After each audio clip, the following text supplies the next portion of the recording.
31st night కి farm house book చేసుకుని friends తో ఎంజాయ్ చేయాలనుకుంటున్నారా? అయితే వెంటనే డోసే యాప్ ని డౌన్లోడ్ చేసుకుని బుక్ చేసుకోండి.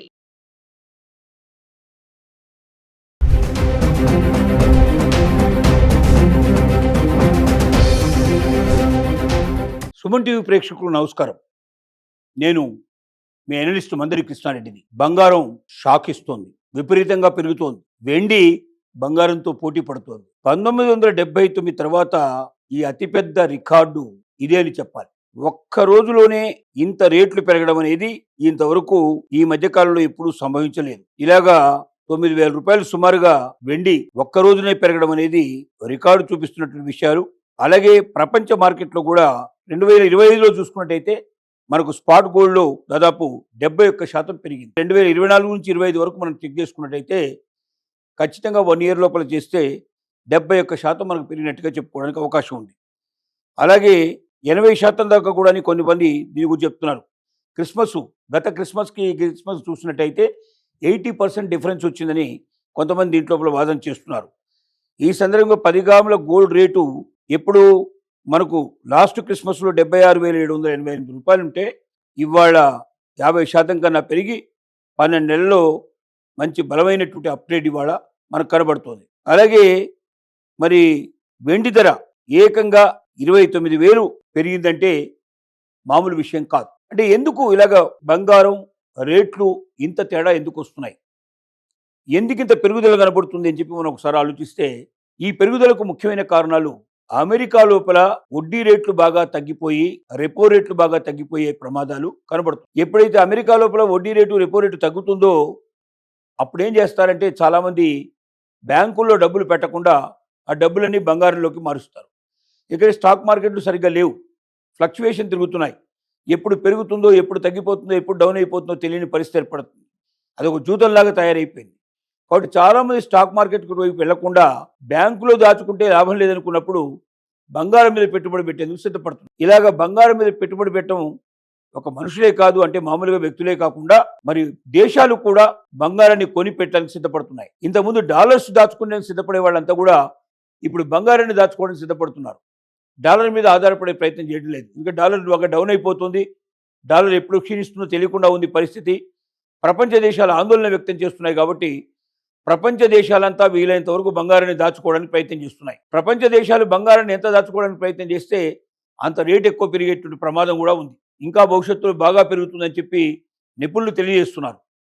వెండి బంగారం కన్నా ఎక్కువ పరుగులు పెడుతోంది. వెండి 2 3 10 కూడా బంగారం కన్నా ఎక్కువ పెరిగే అవకాశాలు కనబడుతున్నాయి. ఒక 4-5 ఏళ్ల తర్వాత చూస్తే వెండి బంగారం 2 సమానంగా ఉంటాయేమో అని చాలామంది నిపుణులు అభిప్రాయపడుతున్నారు.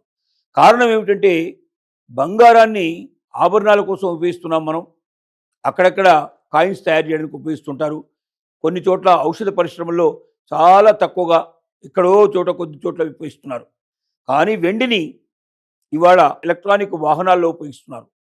ఈ వాహనంలో ఒక్కొక్క వాహనానికి 75 కిలోల చొప్పున వెండిని ఉపయోగిస్తున్నారు. ఒక్క రోజుకు లక్షల వాహనాలు తయారవుతున్నాయి. అంటే ఎంత వెండి కావాల్సిందో చూడండి, ఎన్ని టన్నుల వెండి పోతుందో ఒక్కసారికి. ఒక్కొక్క రోజు అంత పెద్ద ఎత్తున వెండి కావాల్సి ఉంది. పోనీ దీనికి ఎప్పటికప్పుడు గనుల్లోంచి తీసేసి ఎంత కావాలంటే అంత వెండిని మనం తీసుకునే అవకాశం ఉందా అని మార్కెట్లో చూస్తే మనకు అంత అవకాశాలు లేవు. వెండి కూడా లిమిటెడ్గానే దొరుకుతుంది. మరి వెండి లిమిటెడ్గా దొరికినప్పుడు, అన్లిమిటెడ్గా దాని యొక్క వాడకం ఉన్నప్పుడు, విపరీతమైన మార్కెట్లో డిమాండ్ ఏర్పడినప్పుడు తప్పనిసరిగా రేట్లు పెరుగుతాయి, ఇంకా పెరుగుతూ పోతాయి.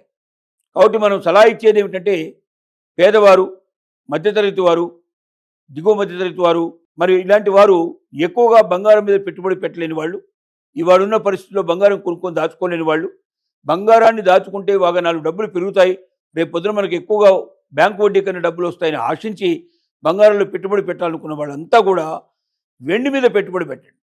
వెండి చాలా తక్కువ ధరలో దొరుకుతుంది, దాంతోపాటుగా చాలా ఎక్కువ రేటు పెరుగుతుంది.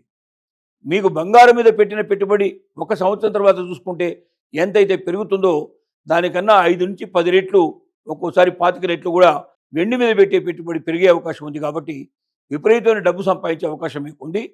కానీ వెండిని మీరు దాచుకోదలుచుకున్నా, బంగారాన్ని మీరు దాచుకోదలుచుకున్నా ఆభరణాల రూపంలో దాచుకోకండి.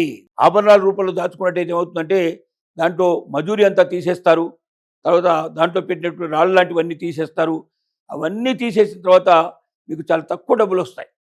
దానికన్నా మీరు దాచుకోదలుచుకుంటే ప్యూర్గా కడ్డీల రూపంలో కానీ, నాణ్యాల రూపంలో కానీ, బిస్కెట్ల రూపంలో కానీ మీరు దాచుకున్నట్టయితే మీకు 100% మీరు పెట్టిన డబ్బులు మీకు రావడమే కాకుండా పెరిగిన అదనపు పెరుగుదల ఏదైతుందో అది కూడా మీ చేతికి వచ్చే అవకాశం ఉంది. కాబట్టి ప్రతి ఒక్క బంగారాన్ని దాచుకోవడం కోసం కొనుక్కునే వాళ్ళందరూ కూడా మెల్లమెల్లగా బంగారం నుంచి వెండికి షిఫ్ట్ అవ్వడం చాలా మంచిది. ఇంకోటి ఏమిటంటే మన రిజర్వ్ బ్యాంక్ ఆఫ్ ఇండియా ఈ మధ్యలోనే ఆర్డర్స్ పాస్ చేసింది.